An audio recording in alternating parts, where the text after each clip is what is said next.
안녕하세요. 함께하는 노년건강 채널입니다. 여러분, 혹시 요즘 들어 예전보다 몸이 쉽게 피로해지고 별다른 이유 없이 속이 불편하거나 손발이 붓는 경험을 하고 계시진 않으신가요? 매일 챙겨 드시는 음식들이 오히려 건강을 무너뜨리고 있다는 사실, 믿기 어렵겠지만 현실입니다. 지난달 새벽, 평소 건강관리에 철저하셨던 79세의 한 할머니께서 갑자기 의식을 잃고 응급실에 실려온 사건은 저에게 깊은 충격을 주었습니다. 혈당도 정상이었고 혈압도 안정적이었습니다. 하지만 그날 저녁 식사에서 섭취하신 단 하나의 평범한 음식이 조용한 독이 되어 몸을 무너뜨리고 있었습니다. 그 음식은 아마 여러분의 냉장고에도 있을지 모릅니다. 그리고 그 음식은 설탕보다 훨씬 더 위험할 수 있습니다. 지금부터 말씀드릴 내용은 단순한 건강 상식이 아닙니다. 여러분의 생명을 지키기 위한 절박한 경고이자 평생을 바꿀 수 있는 결정적인 순간이 될지도 모릅니다. 이제 우리가 그동안 몰랐던 70세 이후 절대 먹으면 안 되는 음식 5가지, 그 충격적인 진실을 하나씩 파헤쳐 보겠습니다. 70세 이후 몸이 예전 같지 않다고 느끼는 어르신들이 많습니다. 이유를 명확히 알 수 없는 피로감, 속이 더부룩한 느낌, 손발 저림, 자주 체하거나 배에 가스가 차는 증상들이 점점 일상화되고 있습니다. 그런데 대부분의 어르신들은 이를 단순한 노화 현상으로 여기고 넘기시거나 약을 하나 더 늘리는 방식으로 해결하려고 하십니다. 그러나 문제의 본질은 그보다 훨씬 깊습니다. 지난달 새벽 2시경 응급실로 실려온 79세 할머니의 사례는 이러한 현실을 적나라하게 보여줍니다. 당뇨도 없고 평소 식습관도 아주 깔끔하셨던 분이 갑자기 의식을 잃고 쓰러지셨습니다. 혈당도 정상, 혈압도 문제없었습니다. 그런데 원인을 찾기 위해 정밀 검사를 진행하던 중 전날 드신 음식에서 놀라운 단서를 발견했습니다. 우리가 너무나 익숙하게 먹는 그 음식이 나이 든 이후에는 조용한 독이 되어 몸을 공격하고 있었던 것입니다. 젊었을 때는 아무렇지 않게 먹던 음식들이 이제는 몸속 장기들의 기능 저하로 인해 소화되지 않고 간이나 신장에서도 해독되지 못한 채 독소로 축적되고 있었던 겁니다. 더 무서운 것은 많은 어르신들이 단 음식만 피하면 건강하다는 오랜 믿음 아래 진짜 위험한 음식들을 모르고 계속 섭취하고 있다는 사실입니다. 그 결과로 아무 예고 없이 응급실을 찾게 되는 경우가 늘고 있습니다. 자신은 나름대로 건강을 챙기고 있다고 생각했는데 실제로는 냉장고 속의 한 조각 음식이 조용히 생명을 위협하고 있었던 것입니다. 이것이 오늘 우리가 반드시 짚고 넘어가야 할 현실입니다. 지금 이 순간에도 수많은 어르신들이 괜찮은 음식이라 믿고 드시고 있는 그것이 사실은 뇌와 위장, 심장과 혈관까지 갉아먹고 있다는 사실을 아는 사람은 많지 않습니다. 그렇기에 이 이야기는 단순한 건강 상식 그 이상입니다. 이것은 앞으로의 삶의 질을 좌우할 수 있는 중대한 전환점이며 무심코 넘긴 식사의 선택 하나가 내일의 건강을 결정지을 수 있다는 경고이기도 합니다. 이 모든 경고는 공포심을 조장하려는 것이 아니라 이제는 달라져야 한다는 절박한 메시지를 전하기 위함입니다. 지금부터 이어질 이야기들은 단순한 조언이 아니라 오랜 임상 경험을 통해 축적된 생생한 교훈이자 실천 가능한 건강 전략입니다. 이 첫걸음을 진지하게 받아들이는 분들에게는 앞으로 삶이 완전히 달라질 수 있다는 희망도 함께 전해드리고 싶습니다. 노화란 단순히 주름이 늘고 머리가 희어지는 변화만을 의미하지 않습니다. 우리가 간과하고 있는 훨씬 더 중요한 변화는 몸 안의 기능이 조용히 그러나 급격하게 떨어지고 있다는 점입니다. 특히 50대를 지나 60대에 접어들면서부터는 소화기관과 해독기관인 간, 신장, 위장이 눈에 띄게 약해지기 시작합니다. 이 변화는 겉으로 드러나지 않기 때문에 많은 어르신들이 체감하지 못하고 살아갑니다. 그러나 몸속에선 확실하게 신호를 보내고 있습니다. 전에는 아무렇지 않게 먹었던 음식이 이제는 속을 더부룩하게 만들고 예전보다 자주 체하게 되고 특별히 과식하지 않았음에도 몸이 쉽게 붓고 피로감이 쌓이는 이유가 바로 여기에 있습니다. 젊을 때는 간이 독성 물질을 빠르게 해독하고 위는 강한 위산으로 음식을 분해하며 신장은 나트륨과 수분을 효과적으로 조절해 주었습니다. 그러나 나이가 들면 이러한 기능들이 절반 이하로 떨어집니다. 특히 뇌와 장은 서로 긴밀하게 연결되어 있어 뇌가 늙기 시작하면 장의 움직임도 느려지고 위장의 신호 반응도 둔해지게 됩니다. 뇌에서 보내는 소화하라, 배출하라는 명령 자체가 약해지기 때문에 음식이 장 속에 더 오래 머물고 그 사이에 세균과 독소가 증가하여 전신 염증 반응을 일으키게 됩니다. 또한 우리 몸은 나이가 들수록 당화 반응이라는 위험한 과정을 겪게 됩니다. 당화 반응이란 단백질과 당분이 결합해 체내에서 독성 물질을 만드는 현상으로 이 물질들이 혈관에 쌓이면 혈관이 딱딱해지고 혈압이 오르고 염증이 발생하며 결국 당뇨, 심장병, 치매까지 연결되는 악순환이 시작됩니다. 젊었을 때는 이러한 반응을 간에서 해독하고 조절할 수 있었지만 이른 이후에는 그런 조절 능력이 거의 사라지기 때문에 같은 음식을 먹어도 누군가는 아무렇지 않지만 누군가는 응급실로 실려가게 되는 것입니다. 이처럼 음식은 더 이상 영양이라는 단어만으로 설명할 수 있는 존재가 아닙니다. 같은 식재료라도 나이에 따라 완전히 다른 결과를 초래할 수 있는 이중적인 존재가 되는 것입니다. 나이가 들수록 음식을 선택할 때 좋은 음식이냐, 나쁜 음식이냐라는 이분법적 기준보다 내 몸이 이 음식을 지금 감당할 수 있는가를 기준으로 삼아야 합니다. 칼로리, 당분, 지방만 따져서 건강식을 판단하던 방식은 더 이상 통하지 않습니다. 진짜 건강은 지금 내 몸 상태에 맞는 음식인지 판단하고 그에 따라 식단을 조정하는 데서 시작됩니다. 이러한 이해 없이 아무리 운동하고 약을 챙겨 먹어도 음식에서 독소가 계속 들어오고 있다면 결국 몸은 무너질 수밖에 없습니다. 그러므로 지금부터 우리가 해야 할 가장 중요한 일은 평생 먹어왔던 음식들을 다시 돌아보고 그것들이 현재의 내 몸에 어떤 영향을 주는지 진지하게 고민하는 것입니다. 이는 단순한 음식 조절이 아닌 생존을 위한 전략이며 건강한 노년을 위한 가장 근본적인 선택이 될 것입니다. 오늘 말씀드릴 첫 번째 위험한 음식은 바로 싹이 튼 감자입니다. 많은 분들이 감자를 건강식으로 알고 계시고 실제로 칼륨과 식이섬유가 풍부한 훌륭한 식재료이기도 합니다. 그러나 감자가 싹이 트고 초록색으로 변하기 시작하면 상황은 완전히 달라집니다. 이때 감자에는 솔라닌이라는 독성 물질이 생성되는데 젊은 사람들의 경우 간에서 이 물질을 해독하는 능력이 충분하기 때문에 큰 문제가 되지 않습니다. 하지만 70세 이상 어르신들은 간 기능이 절반 이하로 떨어지기 때문에 솔라닌을 분해하고 배출하는 능력이 현저히 떨어져 있습니다. 그 결과 같은 양의 감자를 먹어도 젊은 사람은 멀쩡한 반면 어르신은 중독 증상을 겪게 됩니다. 솔라닌 중독은 단순한 복통에서 끝나지 않습니다. 처음에는 속이 메스껍고 구토 증상이 나타나며 시간이 지나면 손발이 저리고 말이 어눌해지며 심한 경우 신경계가 마비되어 의식까지 잃을 수 있습니다.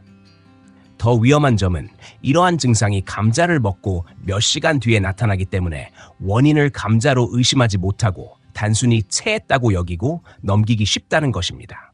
특히 당뇨를 앓고 계신 분들은 이미 신경이 약화된 상태이기 때문에 솔라닌에 더욱 취약하며 회복 속도도 현저히 느릴 수밖에 없습니다.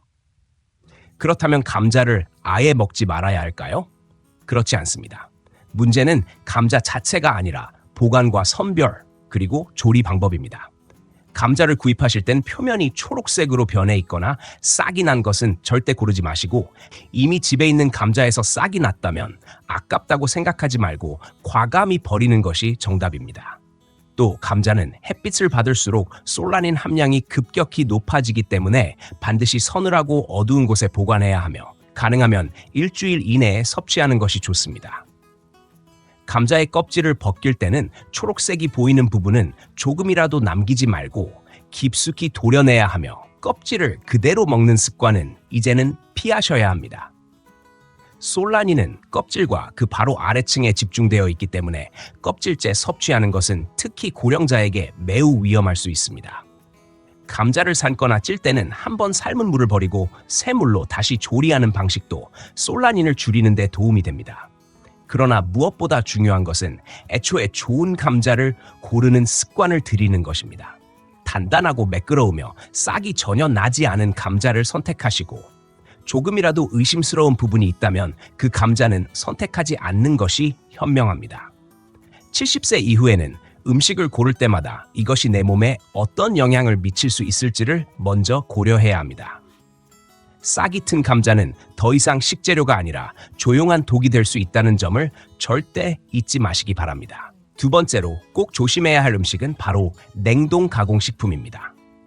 많은 어르신들이 냉동 도시락, 냉동 볶음 야채, 저칼로리 냉동 식사 같은 제품들을 건강식이라 믿고 손쉽게 드시고 계십니다.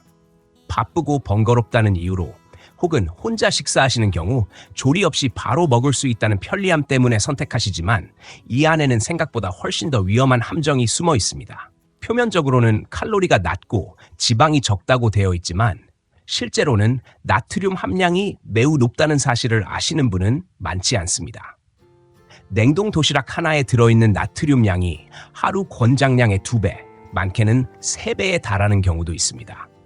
더욱 심각한 문제는 나이가 들수록 짠맛을 느끼는 미각이 약해진다는 점입니다. 50대부터 미각세포가 줄어들기 시작해 70대가 되면 짠맛을 인식하는 능력이 절반 이하로 떨어지기 때문에 실제로는 매우 짠 음식을 먹고 있음에도 전혀 짜다고 느끼지 못하게 되는 것입니다.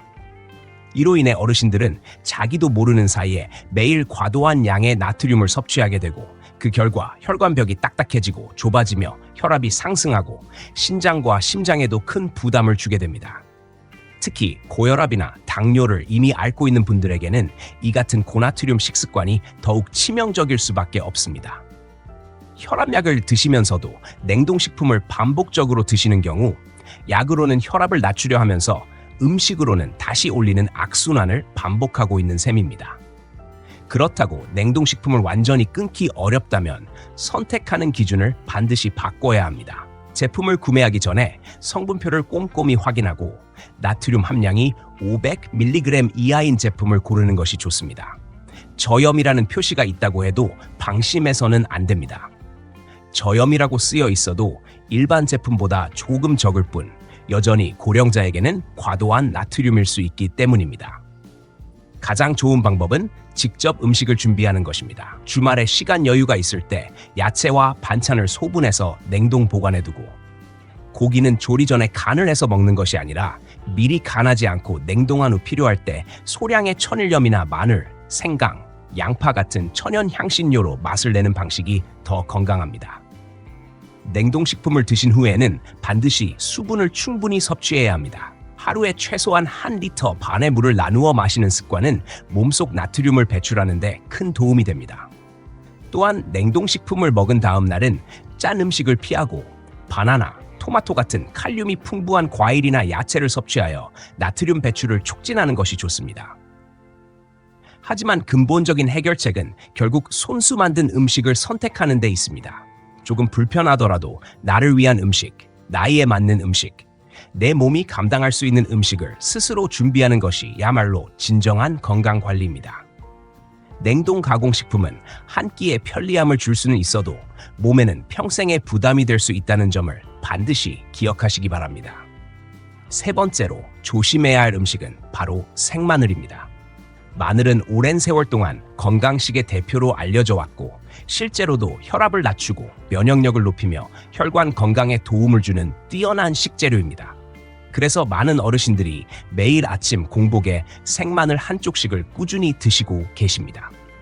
하지만 나이가 들면 마늘의 강한 성분이 오히려 건강을 위협할 수 있다는 사실은 잘 알려져 있지 않습니다. 마늘에 들어있는 알리신이라는 성분은 강력한 항균 및 살균 작용을 하는데 이로 인해 위벽을 직접 자극하게 됩니다. 젊을 때는 위 점막이 두껍고 탄탄해서 이런 자극을 견뎌낼 수 있지만 70세 이후에는 위 점막이 얇아지고 약해지면서 알리신의 강한 자극이 그대로 상처로 이어집니다. 특히 공복 상태에서 생마늘을 섭취하면 위산과 알리신이 만나 더욱 강한 자극이 발생하게 되며 이는 단순한 속쓰림을 넘어 위염, 위궤양, 심한 경우 위출혈까지 유발할 수 있습니다. 처음에는 약간의 위통이나 소화불량 증상으로 시작되지만 반복적인 생마늘 섭취는 점점 위장을 약화시키고 소화 효율을 떨어뜨리며 결국 만성적인 위장 질환으로 발전할 수 있습니다. 그럼 마늘을 아예 먹지 말아야 할까요? 절대 그렇지 않습니다. 마늘은 여전히 건강에 유익한 식품이며 중요한 것은 섭취 방법을 바꾸는 것입니다. 생으로 먹지 않고 익혀서 드시는 것만으로도 알리신의 자극적인 성질이 크게 줄어들며 동시에 혈압 조절이나 혈관 확장 등의 유익한 효과는 그대로 유지됩니다. 마늘을 볶거나 찌거나 국물 요리에 넣어 익혀서 섭취하시면 위장에 부담을 덜 주면서도 충분한 건강 효과를 누릴 수 있습니다. 만약 생마늘을 꼭 드셔야 한다면 반드시 식사 후에 드시고 함께 우유나 요구르트를 섭취하시는 것이 좋습니다.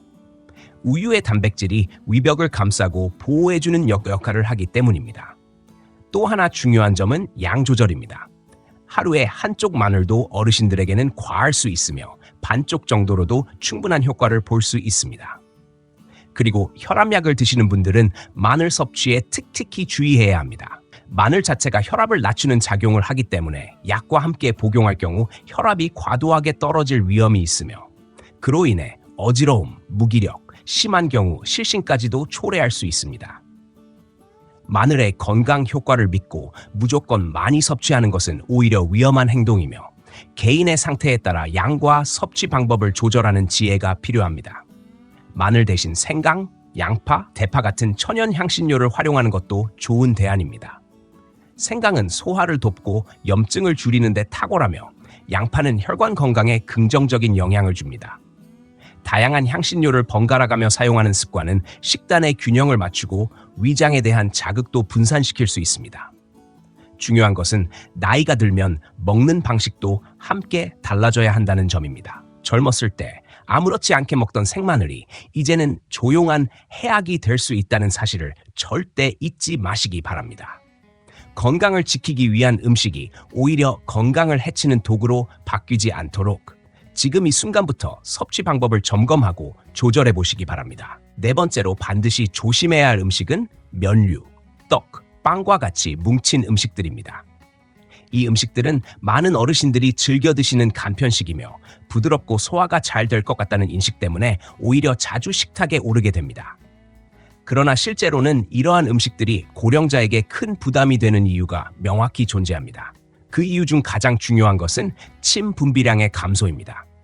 젊었을 때는 하루에 약 1리터에서 1리터 반 정도의 침이 분비되지만 70세가 넘어가면 그 양이 절반 이하로 줄어듭니다. 침은 단순히 입안을 적시는 것이 아니라 음식물의 첫 번째 소화를 담당하는 매우 중요한 역할을 합니다. 특히 침 속에 포함된 효소는 탄수화물을 분해하여 위장의 부담을 줄여주는 기능을 합니다. 그러나 침이 부족하면 이러한 전처리 과정이 생략된 채 음식을 삼키게 되고 위는 충분히 준비되지 않은 뭉친 음식 덩어리를 그대로 받아들이게 됩니다. 면류나 떡은 특히 끈적이고 무겁기 때문에 위에 오래 머무르며 소화를 방해하고 장기적으로는 위장의 기능을 약화시킵니다. 체하거나 속이 더 부룩한 증상이 반복되는 원인이 바로 여기에 있습니다.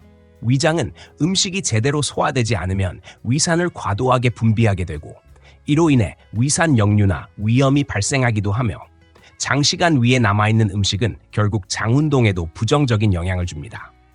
떡의 경우 찹쌀로 만들어졌기 때문에 원래도 소화가 어렵고 빵은 글루텐 함량이 높아 위 내벽에 들러붙기 쉽습니다. 그렇다고 해서 면이나 떡, 빵을 완전히 끊어야 하는 것은 아닙니다. 중요한 것은 섭취 방법을 바꾸는 것입니다. 면은 평소보다 훨씬 더 오래 끓여서 부드럽게 만들어야 하며 가능한 한 국물과 함께 드시는 것이 좋습니다. 국물은 침의 역할을 어느 정도 대신해 줄 수 있고 소화를 촉진시키는 효과가 있기 때문입니다. 떡을 드실 때는 반드시 작게 썰어서 드시고 천천히 오래 씹는 습관을 들여야 하며 한 번에 많은 양을 드시기보다는 소량씩 나누어 드시는 것이 바람직합니다. 빵은 단단하고 퍽퍽한 것보다는 부드러운 식빵이나 카스텔라처럼 소화가 쉬운 종류를 선택하시고 반드시 우유나 따뜻한 차와 함께 드셔야 위장의 자극을 줄일 수 있습니다. 또한 이런 음식을 섭취한 후에는 바로 눕지 말고 최소한 30분 이상 앉아서 소화가 어느 정도 진행된 후에 휴식을 취하는 것이 좋습니다. 만약 식사 후 속이 답답하거나 가스가 찬다면 따뜻한 물을 조금씩 마시는 것이 도움이 됩니다.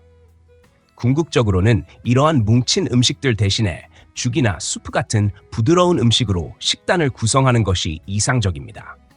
이는 같은 영양소를 섭취하면서도 위장의 부담을 크게 줄여줄 수 있기 때문입니다. 나이가 들수록 식감보다도 소화력에 맞춘 식단이 필요하며 불편함을 피하려는 선택이 오히려 건강을 해치는 결과를 초래할 수 있음을 반드시 기억해야 합니다. 평생 즐겨 드시던 음식이라 해도 지금의 몸이 감당하지 못한다면 과감히 방법을 바꾸고 새로운 대안을 모색하는 것이 현명한 노년을 위한 지혜입니다. 5번째로 반드시 주의해야 할 음식은 포드맵 식품들입니다. 이 단어가 생소하신 분들도 많겠지만 우리가 일상적으로 건강식으로 알고 자주 섭취하는 사과, 배, 양파, 마늘, 콩류, 밀가루 음식 등이 모두 포드맵 식품에 속합니다.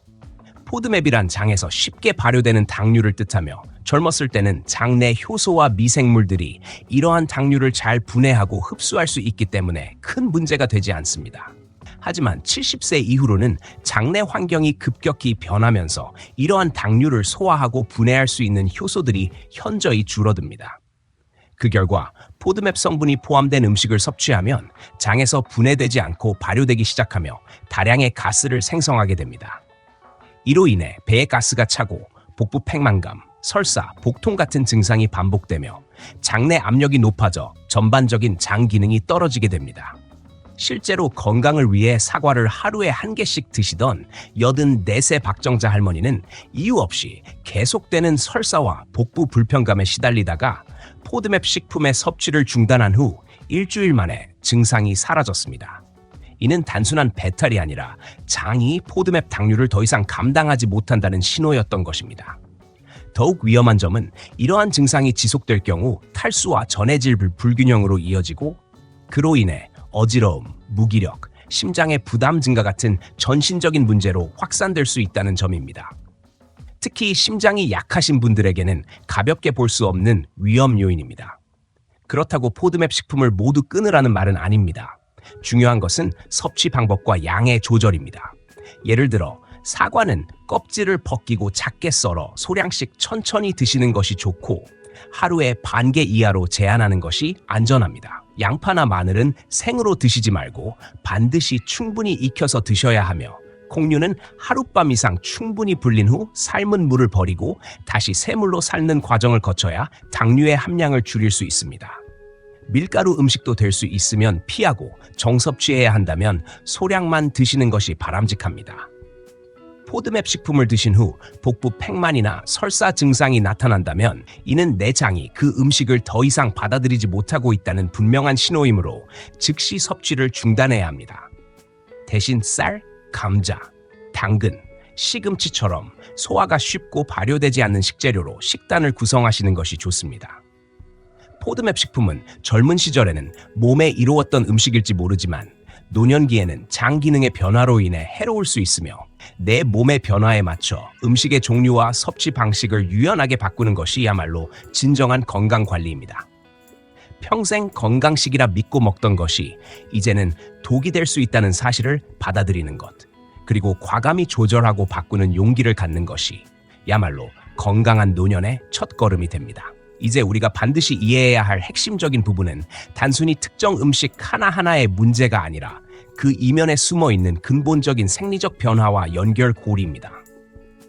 노화는 단편적인 기능 저하가 아니라 몸 전체의 시스템이 서서히 그러나 확실하게 무너지는 과정입니다. 특히 뇌와 소화기관은 서로 직접적으로 연결되어 있으며 뇌의 노화는 위장과 장의 기능 저하로 직결됩니다. 젊었을 때는 뇌에서 위와 장으로 강력한 신경 신호가 전달되어 위산이 충분히 분비되고 장 운동도 활발히 이루어졌습니다. 하지만 70세 이후에는 이러한 신경 전달이 약해지고 그 결과 위산 분비는 젊을 때의 60% 수준으로 감소하며 장의 연동 운동도 느려지고 무기력해집니다. 이 상태에서 앞서 언급한 위험한 음식들을 계속 섭취하게 되면 소화되지 않은 음식 찌꺼기들이 장내에 남아 부패하면서 독성 물질을 생성하게 됩니다. 이러한 독소는 혈관을 통해 전신으로 퍼지며 간과 신장을 거쳐 결국 다시 뇌에까지 영향을 미치게 됩니다. 뇌는 다시 더 약해지고 소화기관은 더욱 둔화되는 악순환이 반복되며 이것이 바로 노인성 만성 질환의 근원이 됩니다. 여기에 더해지는 것이 바로 당화 반응입니다. 당화 반응이란 우리 몸속의 단백질과 당분이 결합하면서 생성되는 독성 물질로 혈관벽에 달라붙어 혈관을 딱하게 만들고 만성 염증을 유발합니다. 이 염증은 혈압 상승, 인슐린 저항성, 심장 질환, 심지어 치매까지도 유발할 수 있습니다. 젊었을 때는 이러한 독성 물질을 간에서 잘 해독해냈지만 노화로 인해 간의 해독 능력이 떨어지면 이 물질들은 몸속에 그대로 남아 세포를 손상시키게 됩니다.